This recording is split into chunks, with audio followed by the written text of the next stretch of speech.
Estas historias son hechos reales, confesiones crudas de soldados que vivieron el horror de la guerra, relatos hallados en cartas, cintas y grabaciones olvidadas que hoy vuelven a la luz para mostrar lo que nadie se atrevió a contar. Nunca olvidé esa orden, pero nunca la cumplí. La escuché claramente por la radio, pero en ese momento, algo dentro de mí se quebró. Mi nombre es Linda Nguyen. Nací en Anaheim, California, hija de refugiados vietnamitas. Tenía 23 años cuando el ejército me desplegó en Bagdad, en el verano de 2007. Era especialista en la 500ª Brigada de Ingenieros de Combate. Nuestra tarea no era sencilla. Patrullar la ruta Irish, una de las carreteras más mortales del mundo en ese momento, buscando y neutralizando IEDs, esos explosivos improvisados que los insurgentes escondían en cualquier cosa. Una bolsa de basura, una caja de cartón, un taxi abandonado. A veces parecían invisibles hasta que ya era demasiado tarde. Esa mañana, 2 de julio de 2007, desperté sintiendo un peso en el pecho. No era físico, era como una premonición. Llevábamos casi 3 semanas sin incidentes, lo que en Irak era más una amenaza que un alivio. Cuando las cosas se calmaban era porque alguien estaba planeando algo. Mi sargento, el mismo que me había enseñado a distinguir un juguete de una bomba, me saludó como siempre, pero noté que evitaba el contacto visual. Subimos al Humvee a las 0600. Yo iba en el asiento trasero derecho, junto al equipo de inhibidores de señales para evitar detonaciones remotas. Éramos 5 en el vehículo. Todos sabíamos que la ruta Irish era un infierno disfrazado de asfalto. El sol aún no pegaba fuerte, pero el calor era sofocante. Avanzábamos a paso lento, revisando cada esquina, cada sombra, cada objeto fuera de lugar. Un perro muerto en la acera nos hizo frenar. Ya habíamos visto eso antes. A veces les metían explosivos en el vientre. Esta vez no. Avanzamos. Todo parecía normal, hasta que el convoy se detuvo frente a un taxi amarillo abandonado a un costado, con una de las puertas apenas entreabierta. No tenía placas. Había una bolsa plástica en el asiento del copiloto. El sargento habló por radio. Pidió autorización para inspección visual. La orden fue clara: no se acerquen, esperen al dron de reconocimiento. Pero esa espera podía tomar una eternidad y teníamos una ruta que limpiar. Recuerdo que giré la cabeza y miré al conductor, el cabo Mitchell. Estaba inquieto, algo no le cuadraba, pero no dijo nada. Nadie lo hacía. No queríamos parecer cobardes. Entonces, la voz en la radio volvió: Nguyen, baja y escanea con el detector. Esa fue la orden, esa fue la frase exacta, pero no la cumplí. Me quedé sentada, me quedé inmóvil. Fingí que no escuché, o quizás fue algo más. Algo dentro de mí, una especie de intuición brutal, me gritó que no diera ese paso. El sargento repitió mi nombre más fuerte. No respondí. En ese instante, como si el universo hubiera exhalado, el taxi estalló en 1000 pedazos.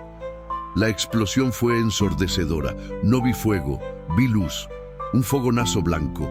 Luego, nada. Silencio. Cuando abrí los ojos, todo estaba de lado. No entendía si era yo la que había caído o el mundo. El Humvee estaba volteado. Había humo, sangre, trozos de metal incrustados en mis piernas. El olor era lo peor. Pólvora, carne, aceite quemado. Intenté gritar, pero no salía ningún sonido de mi garganta. Mi casco había desaparecido. Mi audífono estaba roto.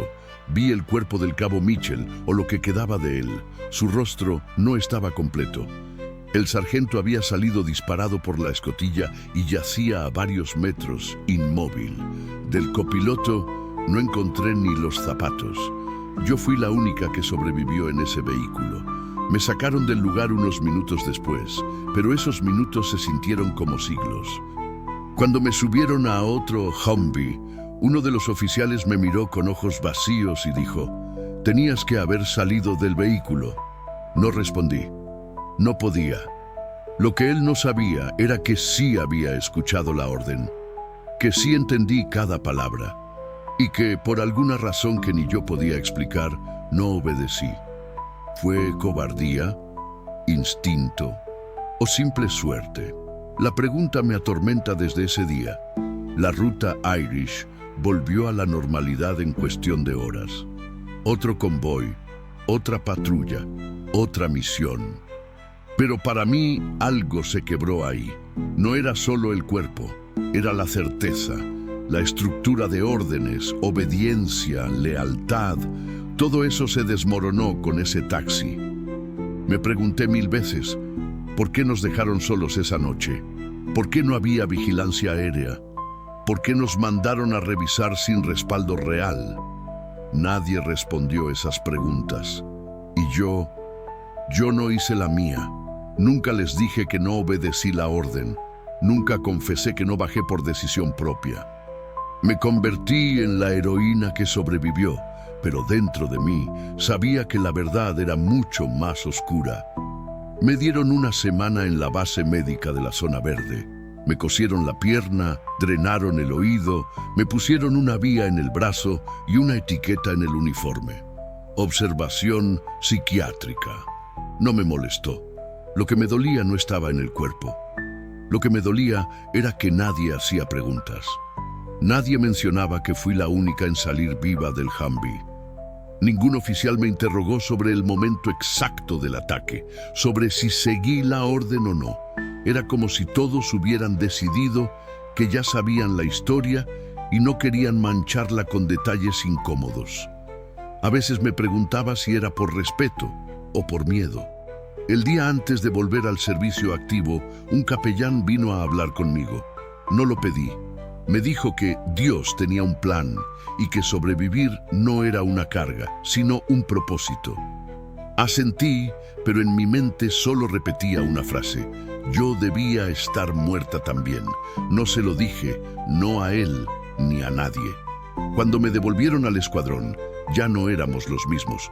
El hueco que dejaron Mitchell, el sargento Dwyer y los otros dos era tan físico como emocional.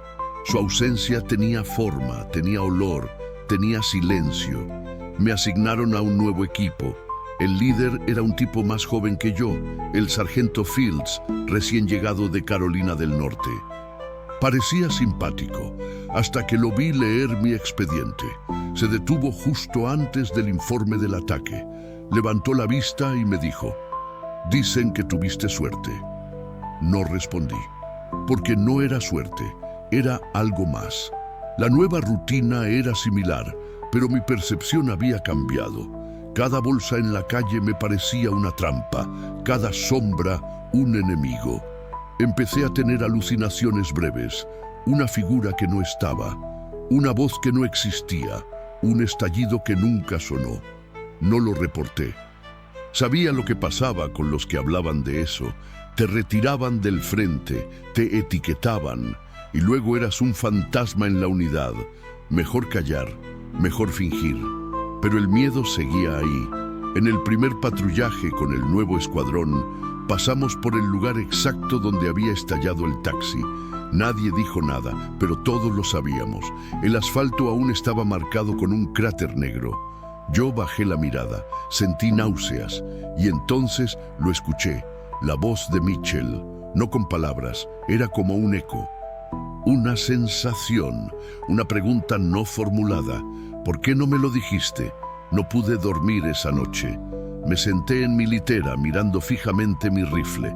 Pensé en revisar el informe oficial del ataque, pero sabía lo que diría. Ataque sorpresa con IED, conducta heroica bajo fuego. Única sobreviviente evacuada con éxito. Palabras limpias. Frases que esconden la mugre real. Me pregunté qué pensarían las familias de los muertos. ¿Les habrían contado que sus hijos murieron cumpliendo órdenes? ¿O simplemente les mandaron la bandera doblada, con un discurso vacío y un silencio eterno? Las semanas siguientes fueron una espiral. En cada patrulla, yo era la primera en notar algo extraño. Mi paranoia se convirtió en herramienta. Encontraba patrones, notaba movimientos inusuales, anticipaba amenazas. Algunos empezaron a respetarme más, otros me temían. El sargento Fields una vez me dijo: «Es como si pudieras oler la muerte». No supe si era un cumplido o una acusación. Empecé a evitar las conversaciones. Comía sola, dormía mal, hablaba lo justo, y aún así no podía escapar de esa frase que me perseguía. ¿Y si él tenía razón? Él, Mitchell, antes del ataque, en una conversación casual, me había dicho algo que entonces ignoré. Este lugar no es guerra, es una trampa. No quieren que sobrevivamos, somos solo el señuelo. En ese momento pensé que exageraba, pero ahora, tras el atentado, sus palabras cobraban otro tono. ¿Por qué no teníamos cobertura aérea ese día? ¿Por qué nos mandaron sin blindaje adicional? ¿Por qué me ordenaron a mí bajar cuando el protocolo decía que primero debía inspeccionarse con robot? Las preguntas se acumulaban y nadie las hacía. Era como si todos supieran que no debían hurgar demasiado. Una noche, en el cuarto de comunicaciones, encontré a un operador de radio fuera de turno. Se llamaba Ramírez. Era mexicano-americano, bajito, siempre callado. Estaba revisando registros del convoy del 2 de julio. Me congelé. Él me miró, dudó y luego murmuró: «Ese día hubo una transmisión que desapareció del archivo». No entendí. Le pedí que repitiera. Me dijo que una de las órdenes por radio, justo antes de la explosión, no estaba en el registro, como si nunca se hubiera dado. «Eso no pasa por error», dijo, y luego agregó: «Tal vez alguien no quería que se supiera quién ordenó detener el convoy». Me quedé helada. ¿Alguien había manipulado el informe? ¿Quién? Esa noche me costó respirar. Sentí el pecho apretado. Me puse de pie, caminé al baño, me miré en el espejo y no me reconocí. Tenía la cara sucia, los ojos hundidos, los labios partidos. No era yo, era otra. Una versión que no recordaba haber construido. Y de pronto me pregunté algo que me atravesó como una bala. ¿Y si todo fue una trampa? ¿Y si nos usaron como carnada? No pude dormir. Esa idea, esa posibilidad, me rompió algo adentro. No solo había desobedecido una orden, tal vez esa orden nunca debió darse. Tal vez la muerte de mi escuadrón no fue un accidente. Y si eso era cierto, entonces todo lo que creía sobre lealtad, sobre misión, sobre patria, era una mentira. Desde ese día, empecé a escribir todo en un cuaderno pequeño. Lo escondía debajo de mi chaleco antibalas. No era un diario, era una bitácora de locura. Un intento de no desaparecer por dentro. Todo se quebró el 19 de julio. Era de madrugada. Apenas comenzaban a disiparse los últimos gritos de un calor insoportable que se pegaba al uniforme como una segunda piel. Ese día, el convoy tenía una misión rutinaria: asegurar un tramo del distrito de Aldora, donde la inteligencia decía que había actividad sospechosa. Ya nadie creía en esas frases. Eran códigos vacíos, excusas para mantenernos patrullando y visibles, como si nuestra mera presencia fuera disuasiva. Yo sabía que no lo era. Éramos blancos, nada más. Íbamos en 3 Humvees. Yo estaba de nuevo en el asiento trasero, esta vez con un nuevo conductor, un chico de Tennessee que apenas hablaba. El sargento Fields iba al frente con la radio abierta. El convoy se detuvo cuando un vehículo civil bloqueaba parcialmente el camino, una camioneta blanca sin placas. Mismo patrón, mismo presentimiento. Mis manos comenzaron a sudar dentro de los guantes. Observé los espejos, las ventanas, los techos. Silencio absoluto. El tipo de silencio que precede a una emboscada. El protocolo indicaba detenerse, asegurar el perímetro, pedir autorización para inspección remota. Pero la radio crujía con interferencias. Nos habían aislado. Un detalle que no podía ignorar. Quise hablar, quise advertir, pero en lugar de eso, tomé el intercomunicador interno y dije: avancen lentamente, rodeamos por la derecha. Esa fue mi orden. Esa frase. La primera vez que di una instrucción directa que modificaba el plan. Fields dudó. Preguntó si estaba segura. Dije que sí. En ese instante no era una soldado cumpliendo, era una sobreviviente intentando evitar otra masacre. Pero esta vez fui yo quien dio la orden equivocada. Cuando el segundo vehículo avanzó para rodear la camioneta, todo estalló. No fue una bomba, fueron disparos, ráfagas coordinadas desde las azoteas, posiciones cruzadas, fuego de precisión. Nos tenían rodeados. No era una bomba plantada, era una trampa humana, una emboscada real. Uno de los tiradores tenía un RPG. Lo vi justo cuando alzó el tubo desde el balcón. Quise gritar, pero no me salieron palabras. El misil impactó en el tercer Humvee, partiéndolo en dos. El fuego lo envolvió todo. Disparé a ciegas, más por reflejo que por estrategia. Vi a Fields arrastrarse hacia una zanja, con sangre en el cuello. El conductor gritaba algo que no entendía. En algún momento, alguien lanzó una granada cerca de nuestra posición. El suelo se abrió. Me cubrí con el cuerpo. Sentí la onda, el calor, el zumbido agudo que hace el mundo desaparecer por segundos.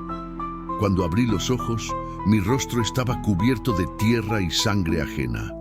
Logramos responder. 2 Black Hawks llegaron 15 minutos después, pero para entonces ya había 3 muertos, incluido el operador de radio. Fields sobrevivió, pero perdió un ojo. Yo salí casi ilesa, otra vez y otra vez sin saber por qué. Pero esta vez no había forma de justificarlo. La orden fue mía, la decisión fue mía, y el precio lo pagaron otros. Esa noche, mientras limpiaba mis botas en silencio, me acerqué a Fields, que yacía en una camilla improvisada con el ojo vendado y la mandíbula rota. Me miró como si pudiera ver a través de mí. No habló, no hizo falta. En su mirada había una mezcla de dolor, traición y resignación. Supe que él también se lo preguntaba. ¿Por qué escuchamos a Nguyen? No dormí. Fui al baño. Me lavé la cara, vomité sin razón aparente. Y entonces abrí el cuaderno que guardaba bajo mi chaleco. Escribí una frase: hoy fue culpa mía. Esa fue la primera vez que lo admití, aunque solo fuera sobre el papel. Luego escribí todo lo que recordaba: los disparos, los gritos, los pasos sobre el concreto, la sangre. Lo describí todo como si fuera otra persona, como si contar el horror me permitiera mantenerlo fuera de mí. Al día siguiente, un oficial de inteligencia nos visitó. Dijo que el ataque había sido obra de una célula suní recientemente armada por dinero iraní. Nos felicitó por haber contenido la emboscada con valentía. Me entregó una medalla provisional. No la acepté. Le dije que no era un honor, que no había hecho nada bien. Él me miró con esos ojos de los que ya no escuchan. Usted está viva, especialista. Eso ya es hacer algo bien. No entendía nada. ¿Cómo podía ser este el estándar? Sobrevivir como mérito, quedar viva entre muertos como medalla. Esa lógica podrida me comenzó a consumir. Dejé de ir al comedor. Comía barras de proteína. Dejé de escribir en el cuaderno. Ya no sabía cómo ponerle palabras al remordimiento. Me pasaba horas revisando mapas, buscando patrones, como si pudiera prevenir el siguiente infierno.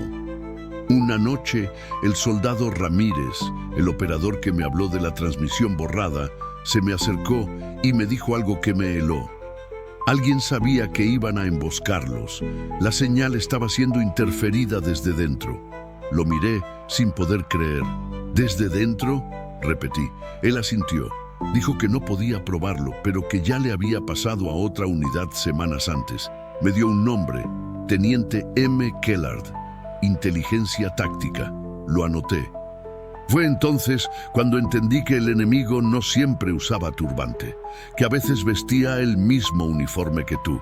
Ese pensamiento me dejó muda. Esa fue la noche que soñé con Mitchell. Lo vi entero, con su casco, su chaleco, su sonrisa rota. Me dijo algo que aún me retumba. Esta vez no fallaste tú, Linda. Solo estás viendo el juego por primera vez. Nunca se lo dije a nadie, pero ese día no me congelé por miedo. Me quedé sentada porque, en el fondo, quise que alguien más bajara. Fue instintivo, egoísta, cruel. Lo supe en el mismo momento en que oí mi nombre por radio y decidí no mover un músculo. No fue un fallo técnico, no fue confusión, fue elección. Y esa elección mató a 4 hombres. Durante semanas repetí en mi cabeza una versión más aceptable. Mi intuición me salvó, algo me protegió. Tal vez Dios quiso que viviera para contarla. Pero todas esas frases eran una mentira piadosa. La verdad era otra. Ese día simplemente no quise morir. Así de simple. Así de sucio, así de humano. Después del segundo ataque, cuando yo misma di la orden que nos llevó directo a la emboscada, el peso cambió de forma. Ya no era solo culpa por haber sobrevivido. Era algo más denso, como si me estuviera pudriendo por dentro. Empecé a hablar sola, murmuraba cosas mientras limpiaba mi rifle, mientras cargaba el generador portátil, mientras caminaba de vuelta del puesto de observación. Me escuchaba decir, no era tu turno, tú la provocaste, vas a tener que contarlo. Pero no lo conté, solo lo escribía. Una noche me encontré llorando sin saber por qué. Llorando en silencio, con la cabeza entre las rodillas, en un baño portátil apestoso a lejía y humedad. Era como si el cuerpo supiera lo que mi mente aún se negaba a aceptar, que yo era parte del daño, que en mi intento de sobrevivir arrastré a otros conmigo al abismo. Pensé en quitarme la vida, no una, varias veces. Imaginaba hacerlo en la torre de vigilancia, cuando estaba sola con mi M4 y las cámaras rotaban sin supervisión. Imaginaba escribir una carta y dejarla dentro del casco, pero no lo hice. Y no fue por valentía. Fue por lo mismo que me hizo quedarme en el asiento aquel 2 de julio, el instinto de conservarme, aunque me sintiera muerta por dentro. Una madrugada, cuando todos dormían, fui al contenedor donde guardaban los archivos de operaciones. Entré con una excusa de mantenimiento eléctrico. Buscaba el registro original del convoy, el que había sido manipulado. No encontré el audio, pero sí encontré una anotación manuscrita en una carpeta. Confirmar con Kellard antes de proceder. Revisar interferencia manual. Lo leí 3 veces y entonces lo entendí. Alguien en inteligencia nos había usado como prueba. Un testeo, un ensayo táctico. ¿Pero para qué? ¿Con qué fin? No lo sabía. Y lo peor, tampoco importaba, porque ya era tarde. Porque nada de eso devolvería la vida a los que murieron. Porque el verdadero horror no era la guerra afuera, era la guerra adentro, en mi cabeza, en mis recuerdos, en esa parte de mí que seguía sentada en el Humvee con las manos temblando, fingiendo que no escuchaba la radio. Una tarde, mientras descargábamos equipo en el perímetro sur, vi a un niño iraquí parado detrás de un muro semiderruido. Me miraba fijo. Tenía una cicatriz en la mejilla. Nos observaba sin moverse. Fue un segundo, tal vez menos, pero en ese instante me vi a mí misma apuntándole con el arma. Fue automático, fue puro reflejo, el dedo en el gatillo, la mirada nublada, y entonces escuché la voz de Fields detrás de mí. «Baja el arma, Nguyen». Me giré, confundida. El niño ya no estaba. Fields no dijo nada más, solo me miró. No con rabia, con compasión, como si ya supiera que yo estaba rota por dentro. Desde entonces me dejaron en tareas logísticas. No me lo dijeron, pero lo entendí. Me estaban alejando del frente sin hacerlo oficial. Que Nguyen se ocupe del inventario, decían, que se encargue del generador. Poco a poco me convirtieron en sombra, un cuerpo útil, un recuerdo que camina. Pero no me quejé, porque en el fondo yo tampoco quería volver a patrullar.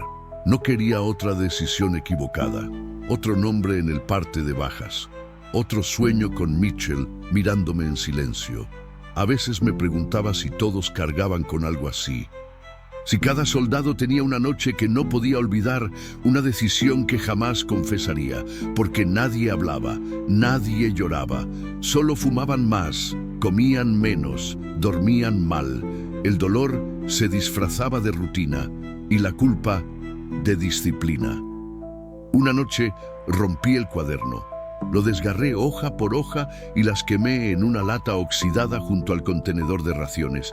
Lo hice sin pensar, como si destruir las palabras pudiera borrar lo vivido. Pero no funcionó.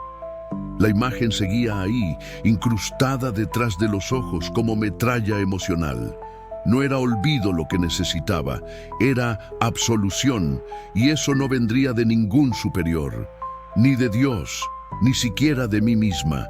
Hay una parte de mí que no volvió de Irak, y no quiero que lo haga, porque esa parte sabe cosas que no deberían saberse, siente cosas que no deberían sentirse. Esa parte tomó decisiones de las que no se vuelve. Esa parte quizás merecía morir en aquel asiento trasero. Y sin embargo, aquí estoy, respirando, comiendo, fingiendo, sobreviviendo. Eso es lo que hacemos los rotos. Seguimos. Aunque cada noche deseemos no despertar. Me tomó años entenderlo, pero la verdad me golpeó una tarde cualquiera, en una cafetería de veteranos en Dallas, rodeada de gente que hablaba de guerras distintas con los mismos fantasmas en los ojos. Había ido ahí porque alguien me dijo que los grupos de apoyo ayudaban. Lo dudé, pero fui. Me senté al fondo, con una taza de café tibio entre las manos, escuchando. Nadie me miraba directamente, y yo tampoco quería que lo hicieran, hasta que una mujer con la misma mirada vacía que yo llevaba en el espejo desde 2007, dijo algo que me desgarró. No fue el enemigo el que me destruyó, fue mi amiga, la que me ordenó avanzar. Me quedé inmóvil. El café me tembló en las manos. Era como si me hablara a mí, como si su historia y la mía se hubieran cruzado sin conocernos, porque eso fue exactamente lo que yo hice. Y fue entonces, por primera vez, que me permití nombrarlo. No era el enemigo, era mi amigo, era yo, era mi voz en la radio, mi silencio cuando debía hablar, mi elección al quedarme en el asiento, mi impulso al ordenar rodear la camioneta. No fue una célula terrorista la que quebró mi pelotón, fui yo, una pieza más de una máquina rota. La siguiente semana no dormí. Volvieron las pesadillas, pero esta vez no soñaba con explosiones. Soñaba con Mitchell hablándome. Soñaba con Fields gritándome que no valía nada. Soñaba que el niño iraquí tenía mi rostro. Despertaba con la garganta cerrada, el cuerpo empapado y una sola idea en la cabeza. No hay redención para esto. Busqué al teniente Kellard. Estaba retirado según el archivo del Departamento de Defensa. Vivía en Virginia. Lo llamé desde un teléfono público, después de ensayar el diálogo en mi mente durante horas. No respondió. Dejé un mensaje. Nunca contestó, pero necesitaba decirlo. Así que una noche, con el mismo uniforme doblado sobre la cama que no tocaba desde que volví de Irak, me senté frente a la grabadora de voz de mi celular y lo grabé todo, todo, desde la orden no cumplida hasta la emboscada que yo provoqué, lo que sentí, lo que callé, lo que supe después. Fue como un exorcismo. Mi voz temblaba, tartamudeaba, lloraba, pero no paré. Hablé durante 23 minutos. Cuando terminé, guardé ese audio en una carpeta cifrada y lo titulé Confesión. No lo borré, pero tampoco lo envié. No tenía a quién. El ejército me contactó meses después. Querían saber si quería asistir a un homenaje por los caídos de mi brigada. Dije que no. No porque no los amara, sino porque no podía enfrentar las miradas de sus familias. La madre de Mitchell, el hermano de Dwyer, la esposa del cabo Reynolds, todos creerían que fui una sobreviviente por azar, que mi lugar entre los vivos fue un golpe de suerte, y yo sabía que no fue así, que mi supervivencia estaba manchada por decisiones que no debí tomar, o por aquellas que no tuve el coraje de evitar. Un día, caminando por el centro de Austin, un hombre en silla de ruedas me detuvo. Me reconoció. Había servido con nosotros unos meses antes del ataque. Me dijo, oí que tú eras la que podía oler las bombas antes de que explotaran. Le sonreí con la boca, pero no con los ojos. Quise decirle que oler el peligro no me había hecho mejor soldado. Solo me había vuelto más paranoica, más insomne, más vacía. A veces escribo cartas a los muertos. No las envío, claro, pero me ayudan. Una noche escribí una a Mitchell. Le dije que lo siento, que no supe cuidarlo, que sí escuché la orden, que no bajé porque algo me gritaba que no debía hacerlo, pero que no supe advertirle. Le dije que su frase, "somos el señuelo", se convirtió en la verdad que nadie quiere aceptar. Que tenía razón, hermano, que fuimos el cebo, que nos usaron y que encima de eso fallé como compañera. El psicólogo de la VA me pregunta si aún tengo pensamientos suicidas. Le digo que no, que ya no, que ahora solo tengo pensamientos muertos, ideas sin impulso, recuerdos sin sentido. Me mira con preocupación. Le digo que no se preocupe, que aprendí a vivir con el fuego en el pecho, que aprendí a no escuchar las voces cuando se vuelven demasiado reales, pero a veces no puedo evitarlo. A veces los veo en el supermercado, en la parada del bus, en el reflejo de una vitrina. A veces están ahí. Mitchell, Fields, el niño con mi cara. Me miran, no con odio, con lástima, como si supieran que mi condena no fue la guerra, fue volver. He intentado escribir un libro. Me siento frente al teclado, abro un documento nuevo, pero siempre paro en la misma frase. Sobreviví al ataque, pero deseé estar muerta. Esa es la verdad que no puedo edulcorar. Esa es la frase que me define más que cualquier medalla, cualquier rango, cualquier bandera. Y si algo me queda claro es esto: la guerra no termina cuando suenan las armas, termina cuando el silencio te alcanza. Cuando ya nadie te pregunta cómo estás, cuando aprendes a responder bien sin siquiera pensarlo, cuando la versión de ti que mataste en combate sigue sangrando dentro de ti. Y entonces entendés que lo peor no fue el ataque, fue todo lo que vino después. Después de volver a casa, aprendí algo que nadie me dijo, que hay formas de morir que no implican dejar de respirar. Cuando me dieron de alta en 2008, todos me felicitaron por haberlo logrado. Me recibieron con banderas, con discursos vacíos, con miradas de orgullo que me pesaban como ladrillos. Pero nadie veía que yo ya no era la misma. Nadie sospechaba que cada vez que cerraba los ojos volvía a escuchar ese estallido, ese taxi, esa orden que no obedecí, esa voz que no salvé. Intenté hacer lo que todos hacen: reinsertarme, reconstruirme, reconectar. Palabras limpias para una realidad sucia. Me inscribí en una universidad comunitaria en Austin. Me sentaba al fondo, siempre contra la pared. No tomaba apuntes. Observaba las puertas, las salidas, los rostros. Una vez, en una clase de historia contemporánea, el profesor proyectó una imagen de la ruta Irish. Fue solo una foto en blanco y negro, pero mi cuerpo reaccionó antes que mi mente. El corazón se me fue a la garganta, me levanté y salí sin decir palabra. Nadie me siguió, nadie preguntó, y yo no volví. Después de eso, pasé casi un año sin hablar más de 3 frases por día. Dormía en el suelo de mi habitación, con una lámpara encendida toda la noche. El colchón me parecía una trampa, el techo una amenaza. Soñaba con explosiones, con gritos que no tenían origen, con sombras en movimiento. No quería que nadie me tocara, no soportaba que me miraran.